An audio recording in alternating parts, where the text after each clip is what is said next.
Yeah, YouTubers, this is 2009 Infiniti M35. Complaint is it's not starting. They recently changed the engine. What I want to show you is the timing numbers. It's not sparking, okay? So here's a crank edit, and we're watching the timing numbers. All the numbers are there, right there, okay? Let's see.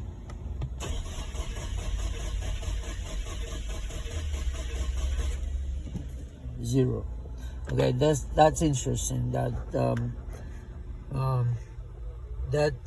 requires some sort of diagnostics to see why there's zeros all over the time. Maybe code, maybe probably code. I'll get back to you with the second part of this. Thumb up and subscribe, please.